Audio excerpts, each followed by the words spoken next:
What is going on, guys? Welcome back to Fight Feed. Hopefully you guys like my beautiful dogs in the background who are just sleeping their lives away, as they should be. Today, I wanted to have a little bit of fun, guys. I wanted to use some of the Dagestani Glazer logic that I have seen on X, and I want to show you guys how if we take that same logic that some of these Dagestani MMA fan Glazers have, how we can rewrite sports history entirely. Before I dive into the fun that is using the Dagestani logic, just want to say thank you for coming back to Fight Feed. Please, if you aren't already, subscribe to Fight Feed so you can stay on top of all the new MMA content that I will be posting. And also give this video a like. And finally, comment any additional thoughts, additional sports history that you can think of where we can completely rewrite it using that Dagestani Glazer logic. All right, guys. So the logic that we are actually reviewing here, I've got a tweet that I found.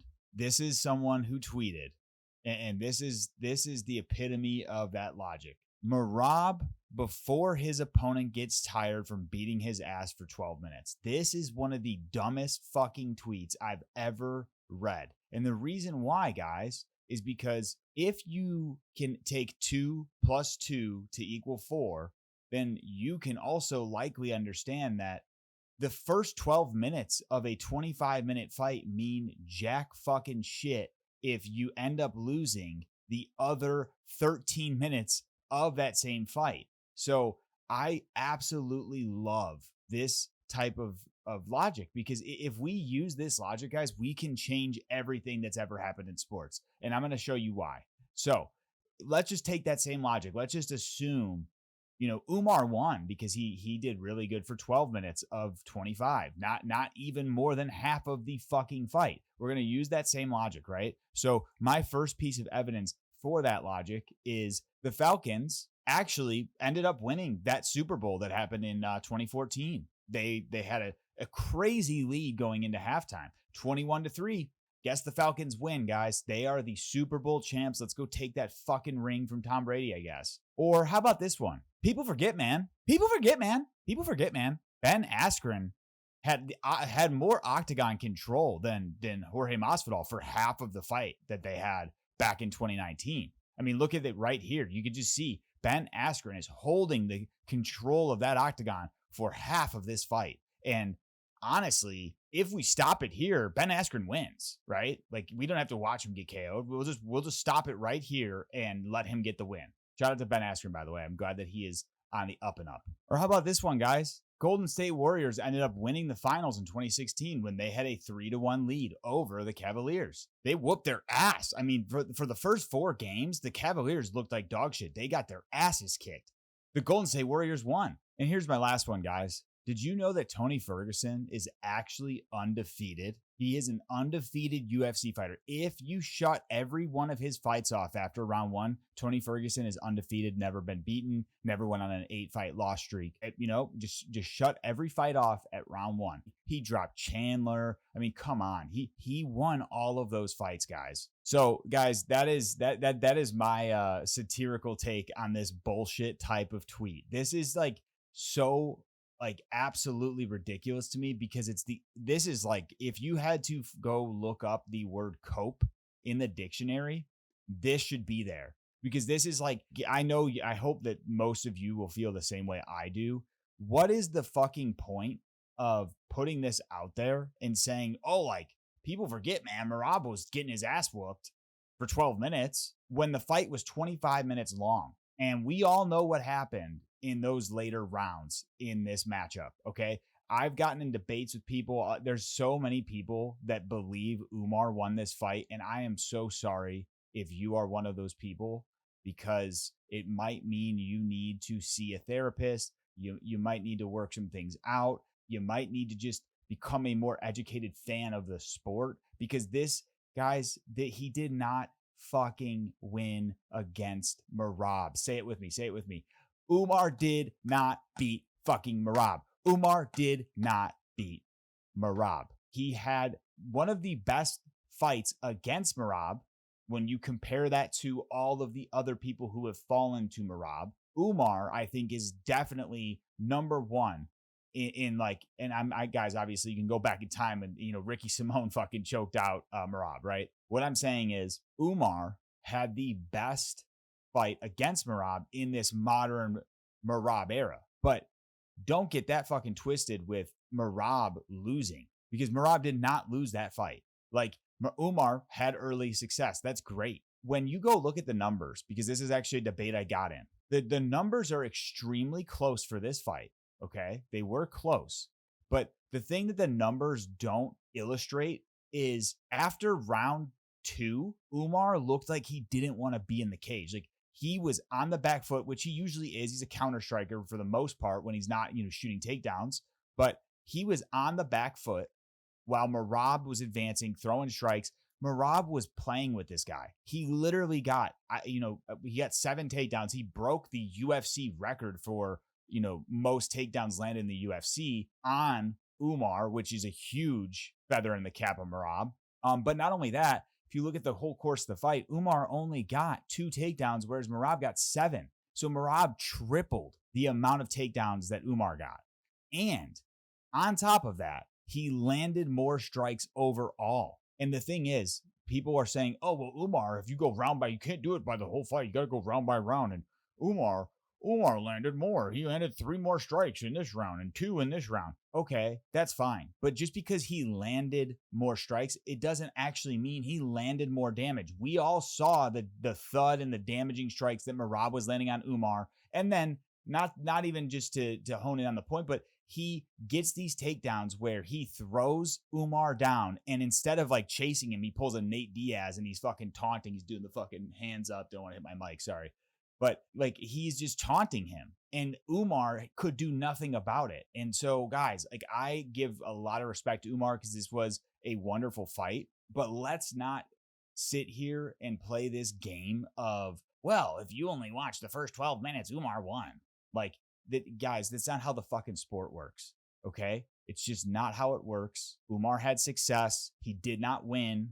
And if you really want to get into that, like, there's another tweet. Unfortunately, I don't have a picture of it, but there's like a whole tweet of like, oh, Merab can't keep Umar's name out of his mouth. Umar's just steady living his best life. And it shows like Umar on a fucking boat who looks like Pablo Escobar from the Netflix series when he's fucking sitting on the swing set by himself with no one around. And that's great. I want nothing but greatness, and I want Umar to be able to live the life he wants to live. Like, and I mean that 1000%. Like, I have respect for him. He's a great fighter. He seems to have a great moral compass too. I think that I don't like the fact that he is still saying he won that fight, because it's just delusional, but I can get past that. And the thing that I find funny about that, though, is people are tweeting that to shit on Merab. And you know what I'm sitting there thinking?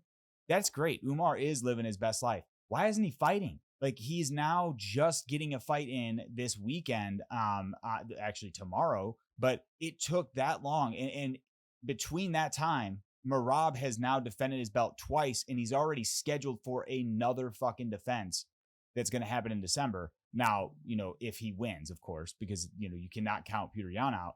But I don't understand this whole logic of like everybody is like looking at it like, oh, and then like the same thing is like the argument of like Umar should just get another title shot. Like, dude, how about Umar beats a couple dudes in this division that are ranked? He only beat one ranked guy in Corey Sandhagen. Then he lost to Merab. And now he's at the very top of the rankings. He has to fight a couple guys that are ranked. I love the fight between Mario Bautista I'm sorry, guys. He's not fighting tomorrow, by the way. He's fighting next weekend. I got the day messed up there. But regardless, the fight between Umar and Mario Bautista, that is a step in the right direction. And to be honest, guys, I do agree with what Aljo said about Umar. He needs to win 2 fights before he should be back in title contention. I do agree with that statement wholeheartedly. But what I will say is, should Umar go out there and have a very solid win over Mario Bautista, let's say he finishes Mario Bautista, then I would be inclined to say, okay, I think Umar can get another shot at the belt, right? Now, that is me being kind and giving some leeway, because normally my thought process there would be like, when you see the road that Merab had to get to the belt. When you see the road, actually, to bring up another, Dagestani fighter, when you see the road that Ankalaev had to get back to the belt and win, it's actually pretty nuts. Like Ankalaev had I think he was the first fighter, him and Jan Blachowicz were the first fighters to have a draw in a vacant title matchup, which was honestly insane. But I think it was a deserved draw because I don't think that Ankalaev won and I don't think that Jan won. But regardless, Ankalaev had to go through, I don't even know how many fights. It was at least 3 fights, 3 to 4, before he actually got another shot back at that belt that he, a lot of people arguably think he won. Whereas in this case, people were calling for Umar to get a title shot off of no fight. They're like, he should just get a rematch off the rip. When you say that, it's just disrespectful to someone like Merab, who I think, what did he have? 13 or 14 fights before he even got that chance?